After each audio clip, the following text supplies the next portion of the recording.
Bitwit's coverage of Computex 2019 is brought to you by Fantex, Cooler Master, Gigabyte, Enermax, Team Group, NZXT, and Corsair. To learn more about our sponsors, click on the links below. Okay, we've got the H510 here. That means they're actually doing a refresh of their H cases. The H400 is gone. They're not bringing that back because there just wasn't a whole lot of sales or interest right now for micro ATX, and you can kind of see that based on the dearth of options in the micro ATX motherboard sector, both on AMD and Intel side, but that's a topic for another video. But they've made a few nice changes here. For starters, you actually get a Smart Device V2, which includes Hue 2 compatibility, and so you can actually have two RGB channels now, meaning that you can actually sync up things like all your Air RGB2 fans, cable combs, underglow lighting, pretty easily and seamlessly from that single device. They've also added USB Type-C, USB 3.1 Gen 2 Type-C right there on the front panel. That's a very nice 2019 feature to have.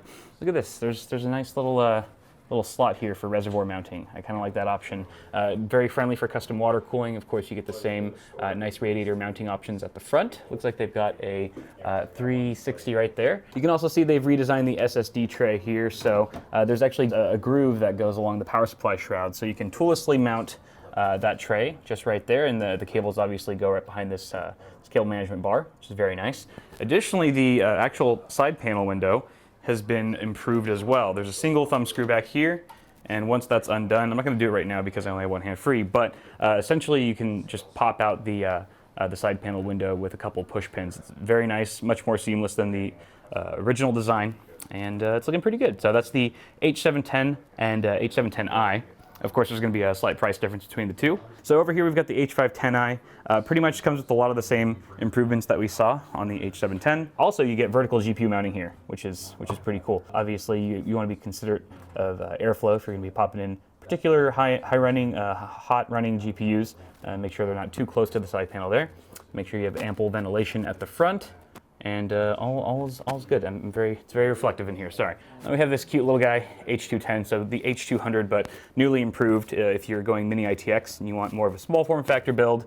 I don't think we're gonna have vertical GPU mounting here, for obvious reasons, but still the same lovely case, just much more seamless integration with various features.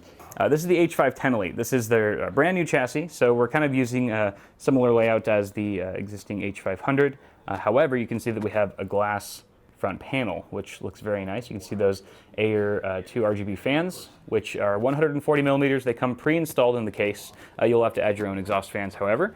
Which shouldn't be too big of a problem. Now I see some people sort of concerned about airflow here, but they're not really changing much from the existing H500. If you can see over here on the right side, there's actually ample ventilation going all the way down from top to bottom. Plus you have additional ventilation coming from the bottom. So, and regardless of the material you're using, whether it be metal, acrylic, plastic, ventilation is ventilation, quite simply. So I'd be interested to see sort of an A/B comparison testing with this and an H500 or similar, just to sort of put all of those rumors to rest. But the internal layout, very nice, very familiar. If it's not broken, don't fix it, as they say.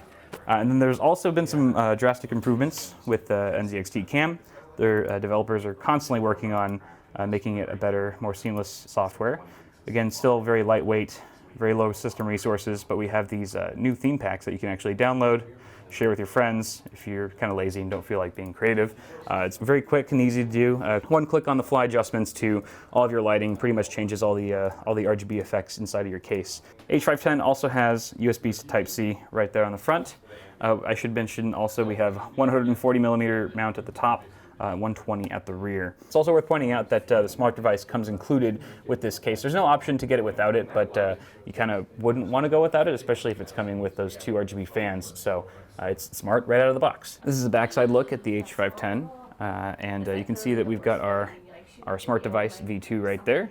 It's very nice, low profile SSD trays that I mentioned earlier on the 710i and 710. You can actually see that they're a bit more, I feel like they're much flatter, better for cable management. It gets the side panel on much easier. Not much else has changed too significantly about the backside here. Again, it's a very smart design. You have that power supply basement with all of the room for stuffing excess cabling. And yeah, it's looking pretty good back here. In case you're curious about how the front panel actually mounts to the case, there's two screws, one on either side. It's very simple. Obviously, it's a bit little tight in here to get thumb screws in here, so they're just regular Phillips head screws, but with those gone, you can simply just pop it out using the same push pins that we saw on the side panel, and just comes off just like that. It's really nice. In fact, you probably don't even need the screws, honestly, unless you're kind of traveling with the case, shipping it around, because the push pins feel very secure when they're locked into place.